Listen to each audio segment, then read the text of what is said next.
Assalamualaikum warahmatullahi wabarakatuh. Perkenalkan, nama saya Gita Dwi Jayanti dengan NIM 18.05026064. Di sini saya akan mempresentasikan dari hasil artikel yang sudah saya buat untuk memenuhi tugas dari mata kuliah Perencanaan Keuangan Islam dengan dosen pengampu Bapak Ferry Kustul Bubarok.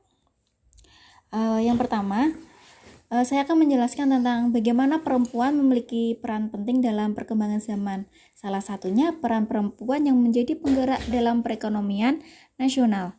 Meskipun saat ini sudah banyak perempuan Indonesia yang eksis, bersaing, dan berkontribusi di berbagai bidang, namun ternyata masih banyak sebagian dari mereka yang belum mampu menunjukkan potensi diri secara optimal karena masih terpenjara dengan keterbatasan atau kemiskinan secara struktural, kultural, ataupun alamiah.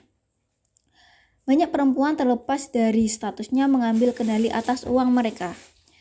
Seperti yang sudah dikatakan Ibu Sri Mulyani, bahwa perempuan sangat berperan untuk mendorong pertumbuhan sebuah negara, karena itu peran wanita harus ditingkatkan, baik untuk memulihkan perekonomian bangsa, untuk dirinya, dan untuk keluarganya. Perempuan seperti Menteri Keuangan dalam keluarga, pengelolaan keuangan dalam keluarga menjadi tanggung jawab mereka.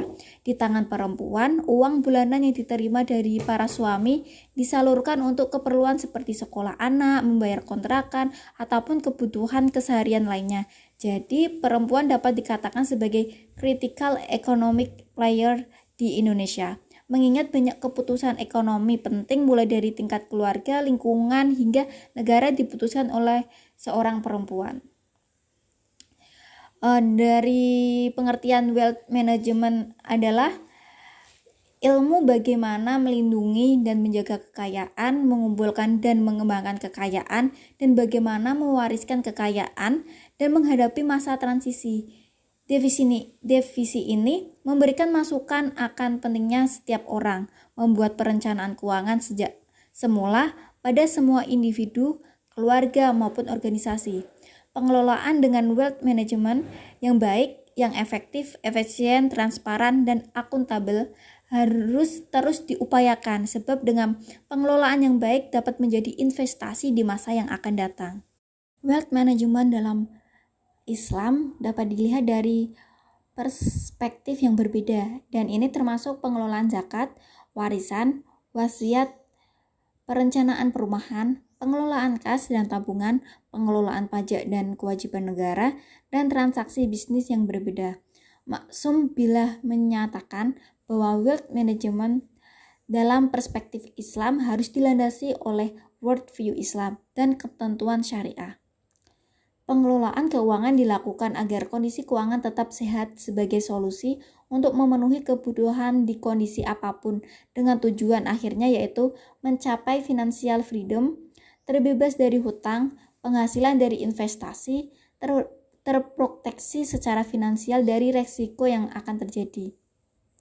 Langkah untuk mencapainya yaitu: yang pertama, cek kondisi keuangan. Yang kedua, tetapkan tujuan keuangan. Yang ketiga, pengelolaan hutang. Yang keempat, persiapkan dana darurat. Yang kelima, menabung, investasi, dan asuransi penghasilan lainnya. Untuk merencanakan keuangan, dilihat dari financial ratio. Yang pertama, liquidity ratio atau dana darurat. Besarnya aset lancar terhadap pengeluaran bulanan, rasio ideal adalah 6-12 bulan. Yang kedua, saving ratio, yaitu kemampuan menyisihkan untuk menabung. Rasio ideal ini minimal 20%. Yang ketiga, rasio cicilan hutang. Besarnya pendapatan untuk membayar cicilan bulanan. Rasio ideal maksimal 30%. Yang terakhir, yaitu investment asset to net worth ratio, yaitu mengetahui posisi kekayaan bersih yang harus diinvestasikan. Rasio ini minimal 50%. Dengan tetapkan tujuan keuangan, buat rencana keuangan sesuai skala prioritas. Jadikan prioritas yang lebih penting didahulukan daripada yang kurang penting, dan gunakan faktor kebutuhan dibandingkan keinginan dalam menyusun rencana keuangan. Pada akhirnya, perempuan akan menjadi orang yang melakukan bendahara keluarga maupun bendahara untuk dirinya sendiri sebagai perencana keuangan dengan mengelola hasil pendapatannya. Diatur sedemikian rupa dengan persentase atau jumlah yang tepat untuk dikeluarkan atau ditabung dan diinvestasikan. Sebagai umat muslim juga tidak lupa dengan kewajibannya untuk menunaikan zakat, serta membantu saudara atau orang yang sedang membutuhkan bantuannya dengan infak atau sedekah. Dengan keikhlasan seseorang mengatur keuangan dengan prinsip syariah, menjauhi apa yang dilarang seperti riba dengan maksud mendapat keridhaan Allah dan keberkahan atas harta yang dimiliki.